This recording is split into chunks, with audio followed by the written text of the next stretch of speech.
Okay, so imagine you're competing in this really high-stakes, high-speed auto race. Oh boy. Yeah, and the engine is roaring, Yeah. right? The crowd is cheering, and you are just pushing the pedal to the absolute metal. Right, you're going all out. Exactly. But there's a catch. Okay. While you're driving this car at top speed, your own pit crew is actively disassembling it piece by piece. Wait, while you're driving? While you are driving, they're like taking off the doors, loosening the Oh, tires, yeah. siphoning the gas, Mm. and all of this is happening while you are desperately trying to just cross the finish line. That is, that's a terrifying scenario for a driver. I Right. mean, you're simultaneously trying to accelerate while your entire underlying machinery is just being systematically compromised. Exactly. And that exact tension, trying to go faster while your foundation is being pulled apart, Yeah. it is like the perfect lens for understanding the modern food and beverage industry. Oh, I see where you're going with this. Yeah, so today, for this deep dive, we are mapping out the hidden, just incredibly complex hurdles that sit between the farm where our food is grown, the kitchen where it's prepped, and the plate where we finally eat it. Which is fascinating because we interact with this ecosystem, multiple times a day, Yeah. usually without ever pausing to consider the sheer mechanical precision required to make a simple meal materialize on demand. Right, because we just tap an app and expect our avocado toast in like 15 minutes. Right, exactly. But the macro picture here, based on our source material, is just staggering. The food and beverage sector is experiencing this massive transformative growth. Oh, yeah, huge. We're looking at a projected value from Statista of $4.32 billion by 2029. Wow. And this explosive demand is, completely reshaping delivery standards, convenience, and how we just fundamentally define a meal. But there's a catch there, right? Because that top line revenue growth, it actually masks a severe underlying conflict. Okay, let's unpack this squeeze, because this is where that race car analogy really locks in. Right. You have this massive influx of consumer demand, and that's the speed of the car. Mm-hmm. But simultaneously, you have wildly rising competition that forces you to keep your menu prices low just to get people in the door. Yeah, if we connect this to the bigger picture, despite those billions of dollars flowing through the sector, the actual profit margins for individual businesses are being aggressively squeezed from all sides. Right, because while you are capping your prices, the cost of the actual physical ingredients you need to cook the food is spiking. Exactly. And you can look at the hard data from the USDA on this. Oh, yeah. What was that stat? In December of 2024, food prices were 2.5% higher than they were in December of 2023. Right. Now, to a consumer buying groceries, 2.5% in a single year might just look like a few extra cents on a carton of eggs. Yeah, you barely notice it. Right. Yeah. But in the hospitality industry, where profit margins are famously razor thin, I mean, they're often sitting in the single digits. Wow. Yeah, so a 2.5% hike in baseline costs is a seismic shift. Just wipes them out. It can completely wipe out a restaurant's profitability, yeah. So, I mean, my immediate instinct as a business owner would be to just, serve slightly cheaper ingredients. Or just raise the menu prices by a few bucks. Right, but you really can't do either. Because if the quality drops, or the burger suddenly costs $25, the customer instantly notices and walks across the street to a competitor. Precisely. Because the consumer is fiercely loyal to value and quality. Yeah, that makes sense. So operators have to control these rising costs behind the scenes without the customer ever noticing a difference on the plate. So how are they doing that? Because the source talked about some specific strategies, right? Yeah, the businesses that are actually surviving this squeeze are deploying a few highly specific operational strategies. First, they're locking in long-term contracts with vendors. Wait, so instead of paying whatever the market rate is for beef this week, they negotiate a fixed price for like the whole year? Exactly. Yeah, if a restaurant has a solid track record of paying their invoices on time, a vendor will often trade a slightly lower price point for the guarantee of just steady, reliable cash flow. Oh, that's smart. Right. And second, businesses are shifting to ordering in much smaller, more frequent batches. Okay. This ties up less of their operating cash in inventory and dramatically minimizes spoilage. Which is a huge deal. Oh, it's a massive financial drain that we're definitely going to explore in a moment. Well, they're also pulling heavily on local sourcing to fix this math, right? Yes. Local sourcing is this brilliant leverage point because it attacks the hidden costs of food. Hidden costs. Yeah, so when you buy from a massive national distributor, embedded in the price of that tomato is the cost of the diesel fuel used to truck it across the country, Oh, right. the refrigeration to keep it cold in transit, and, the wages of the drivers. So when you source from a farm 10 miles away, you strip out a massive portion of those logistical costs. Exactly. Which gives the restaurant a vital few inches of breathing room on their margins. Man, it's wild to think about the complex algebra required just to keep a simple sandwich reasonably priced. It really is. But naturally, that brings us from the cost of the physical ingredients to the cost of actually prepping and serving them. The human element. Exactly. The crew inside this disassembled race car. Yeah, the labor crisis in the food and beverage industry is arguably its most critical vulnerability right now. Really, the most critical. Oh, yeah. There's a severe systemic shortage of skilled workers, and the cascading effect of that shortage is just brutal on the floor. How so? Well, when a business doesn't have enough trained staff, the ticket times go up. Customers wait longer, their satisfaction plummets, and, they don't come back. And the staff that are there, I mean, they're probably doing the jobs of 3 people. Exactly. The few line cooks and servers who actually showed up are being severely overworked, which leads to intense burnout and high turnover, and it just starts the whole vicious cycle over again. Okay, wait, let me play devil's advocate here. If you're a restaurant owner and your kitchen is drowning, the obvious fix seems to be just bumping the hourly rate. Pay people significantly more, get bodies in the door, and stop the bleeding. Why isn't that working? Well, it's the most logical assumption, right? But it runs headfirst into that exact margin squeeze we just established. Oh, right. Let's look at the math.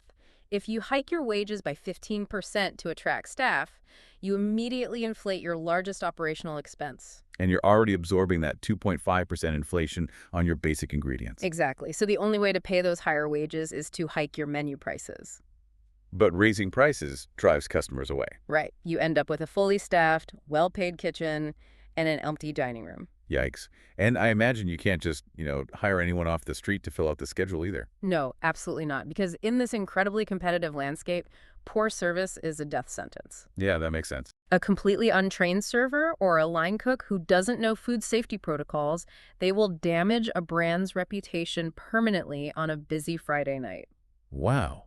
So if throwing money at acquisition isn't a viable quick fix, the real solution has to pivot entirely toward retention. That's it, exactly. But how do you retain people in such a high-stress environment? By building infrastructure that makes them want to stay. Okay. Savvy businesses are heavily investing in internal training programs. Oh, so instead of trying to hire a perfectly trained sous chef, they hire someone with basic skills and actively develop them. Right, tailoring their growth to exactly what the kitchen needs. They're also getting creative with operational structures, offering flexible or even remote schedules where applicable. Remote work in a restaurant. Well, not for the line cook, obviously. Right. But for management, inventory specialists or back office roles, offering flexibility creates a massive quality of life improvement. Oh, I see. Ultimately, it comes down to building a supportive, inclusive workplace culture. The data is clear. It is vastly cheaper to maintain a happy, supported employee than to constantly recruit, hire, and train new ones in a revolving door scenario. That makes total sense. But even if you have the perfect, cross-trained, highly retained staff, they can't cook food that never arrives. That's true. And the macro-level supply chain disruptions impacting this industry are just relentless. They really are. The global supply chain is constantly battered by events entirely outside a restaurant's control. Right, like what? We're talking about natural disasters, Right. massive floods, hurricanes, and prolonged droughts that can completely wipe out a region's agricultural production for an entire season. Wow. And we've seen how pandemics can decimate global workforces and freeze transportation. Exactly. And then there are the geopolitical layers. Tariffs, trade wars, sudden political instability. I mean, these things can completely sever international shipping routes overnight. Plus, general market fluctuations. A sudden viral trend on social media can lead to a massive spike in consumer demand for a specific ingredient. Oh, like the feta cheese pasta thing. Exactly, and that causes severe shortages everywhere else. This means the next time you sit down at your favorite local spot and they tell you they're out of your go-to dish, it's probably not because the kitchen manager forgot to place an order. No, definitely not. It could literally be because a sudden drought 1,000 miles away or a newly enacted tariff in another hemisphere just completely bottlenecked their access to a key ingredient. Right, the local menu is inextricably tied to global events. So how do operators protect themselves from, a hurricane they can't predict? They have to decentralize their reliance, Meaning? establishing relationships with multiple diverse suppliers rather than depending on a single massive distributor. But the most advanced proactive solution happening right now is the integration of artificial intelligence and the Internet of Things, or IoT, for real-time monitoring. Okay, let's look at how that actually works mechanically. Because AI and IoT can sound like, just tech buzzwords. What does that actually mean for a box of tomatoes? It means total granular visibility.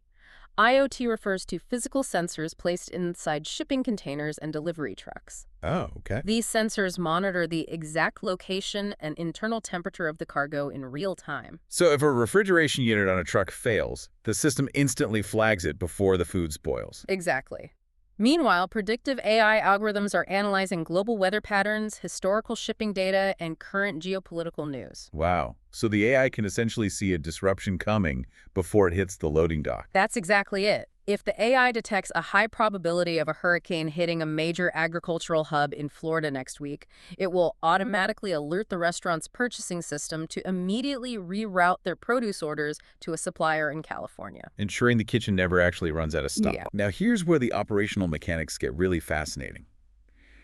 Let's say the AI works, the sensors do their job, and the local supplier comes through. The food finally arrives at the back door of the restaurant. Right. The second that box is carried inside, a picking clock of freshness immediately starts. Oh yeah, keeping that food fresh is a relentless operational challenge. It requires an environment more akin to a laboratory than a traditional kitchen. Really? Uh, Elaborate. Basically, yeah. Because the science of commercial storage is so far beyond how we treat our refrigerators at home. Oh, completely. At home, you might just adjust a little dial and shove the groceries wherever they fit. Right, behind the milk. Yeah, exactly. Yeah. But according to the deep dive sources, commercial perishables have to be kept exactly between 32 degrees Fahrenheit and 40 degrees Fahrenheit. That is a razor-thin margin. It really is. That's 0 to 4 degrees Celsius. And temperature is only half the battle. What's the other half? Humidity. It's the silent killer of fresh produce. Excess moisture breeds bacteria and rapidly accelerates decay. So commercial kitchens have to line their storage areas with specific moisture-absorbing materials. Wow, I had no idea. And they have to keep fruits and vegetables in completely separate climate-controlled zones. Wait, why separate them?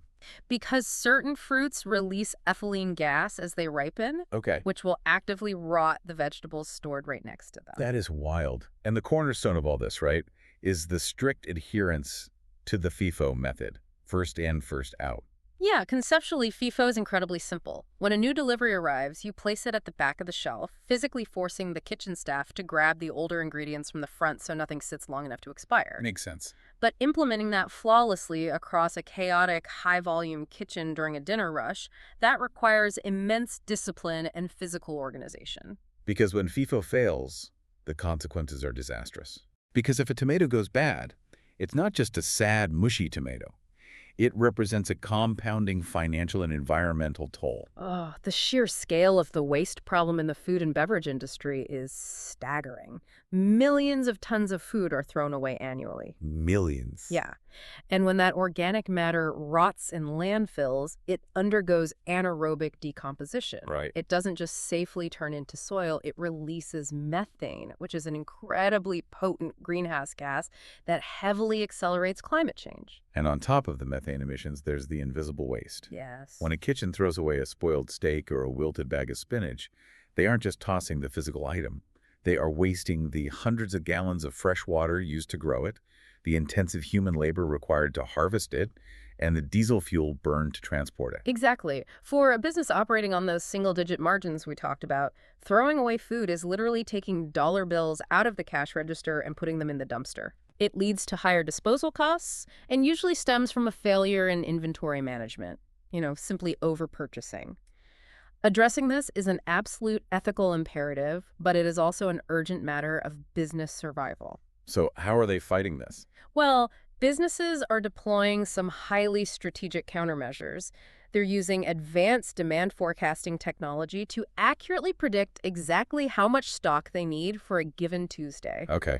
based on historical data and weather patterns so they aren't blindly over-ordering. Oh, it's smart. They're also designing highly convenient premium takeaway packaging to actively encourage diners to take their leftovers home. Right, keeping that food out of the restaurant's commercial trash. Exactly. And they are conducting rigorous, methodical waste audits. Wait, what does a waste audit look like? Those audits are incredibly revealing. Kitchens will literally weigh and categorize everything that goes into the bin at the end of the night. Really, everything. Everything. By analyzing what specific types of food are wasted most frequently, they can make highly informed, data-driven decisions about their menus and their purchasing habits. Okay, this connects to something almost every listener has probably noticed recently. Oh, yeah. Yeah, if you've been out to eat and realize the portion sizes seem a little bit smaller than they used to be, your first instinct is probably to groan and blame shrinkflation. Assuming the restaurant is just being greedy. Right, we've all been there. And yes, rising ingredient costs play a part. But based on the sources, it's also a highly calculated response to those waste audits. Operators are meticulously analyzing customer consumption feedback. Exactly. If the data shows that 30% of the French fries on every plate consistently end up in the trash, the kitchen is going to shrink the fry portion. Yep. It's not just about saving pennies, it's about stopping literal money from going into the garbage and generating methane in a landfill. It is a perfect example of back-of-house operational efficiency masquerading as a minor front-of-house customer inconvenience. Yeah. Which brings us directly to the driving force behind all of this, the modern consumer. The demanding, highly informed, ever-changing consumer. Because what we want from a meal has fundamentally shifted. No, consumer preferences are evolving faster than the industry can comfortably adapt. Really? How so? Well, there is a massive surge in demand for vegan and plant-based options, as well as strict requirements for organic and non-GMO products. Okay. Today's consumer doesn't just want a tasty meal. They want total transparency. Right. They want to know the ethical sourcing behind the ingredients, the carbon footprint of the dish, and the labor practices of the farm it came from. And to meet these demands, while still providing ultimate convenience, the entire F&B ecosystem is digitizing. Very much so. The deep dive splits the industry into 3 pillars: production, distribution, and service. And all 3 are relying heavily on technology to survive. Right. We're seeing the explosion of cloud kitchens, facilities with no dining room, optimized entirely for third-party delivery apps. Yeah, ghost kitchens. Exactly. We have the AI inventory tracking we discussed. The whole experience is moving onto our smartphones. But this introduces a massive tech paradox. Right.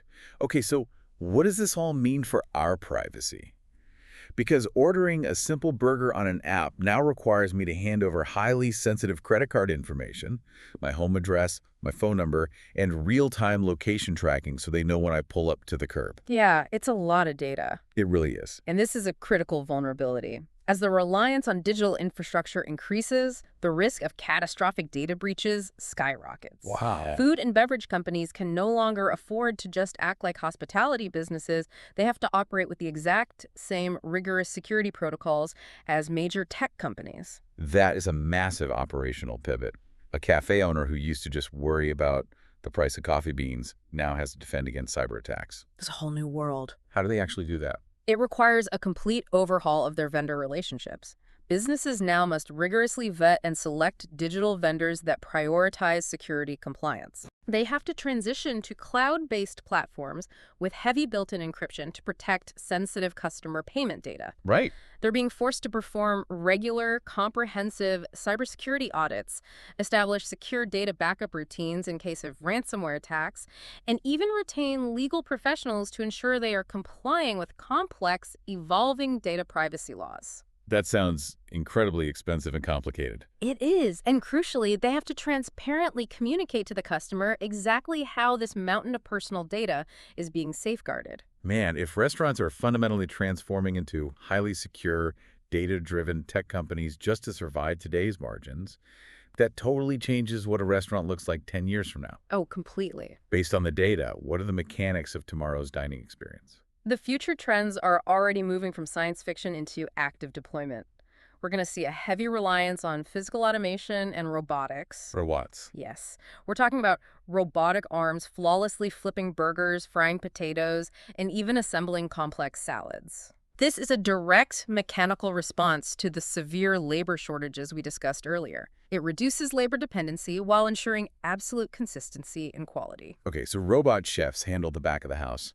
What about the customer experience? Hyper-personalization driven by advanced data analytics. What does that mean exactly? Well, imagine pulling up to a drive-thru, and the AI instantly recognizes your loyalty profile, accesses your dietary preferences from your smartwatch, and recommends a customized nutrition plan. The menu itself will adapt to you. Yeah, it is wild. And what exactly will that AI be recommending? The culinary trends point heavily toward functional foods. Functional foods. Yeah, consumers are looking for meals that serve a medical or wellness purpose. You know, dishes packed with probiotics, superfoods, and fortified ingredients designed to boost immunity or improve gut health. Oh, interesting. We're also seeing a major push toward global flavors and complex fusion cuisines as consumer palates become increasingly diverse and adventurous. Okay, so the end game is a robotic chef serving me an AI-optimized, hyper-personalized probiotic fusion dish based on my biometric data. Basically, yeah. It is an astonishing picture of technological innovation. It truly is. But if we pull back to the macro level one last time, we have to ground this technological optimism in reality. Okay. If we look at the big five of the food and beverage service industry, That's restaurants, bars, cafes, catering services, and hotels. right, all of these institutions face massive existential threats that technology alone cannot easily solve. Yeah, the data explicitly outlines these threats to global food security. Mm-hmm. You have climate change causing the extreme weather that wipes out crops. Right. You have conflict and political instability disrupting global production. You have economic instability driving the inflation that crushes margins. Mm-hmm. And you have the massive compounding issue of food loss and waste. But the final threat listed, and arguably the most impactful systemic issue of all, is poverty and inequality. And this brings us to a profoundly provocative paradox that sits at the very center of all this research. Hmm. I want to leave everyone listening with this thought to mull over on their own time. Okay. We live in a reality where the F&B industry is furiously innovating. They are deploying predictive AI to outsmart hurricanes. Yeah. They're engineering precise robotic chefs to maximize their razor-thin margins.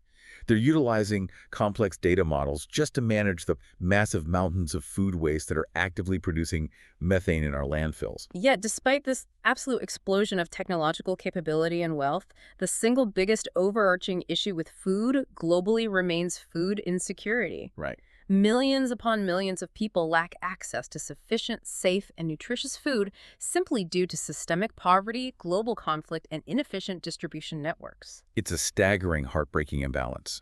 We have the technological abundance to engineer hyper-personalized probiotic menus and predict supply chain hiccups with microscopic IoT sensors. Yet we fundamentally struggle with the most basic human need of equitable distribution. Yeah. It really makes you think about that race car we talked about at the beginning. Oh, sure. We are pouring billions of dollars and unfathomable innovation into building a faster, smarter, more technologically advanced car. But perhaps we need to stop and ask why so many people aren't even allowed on the track.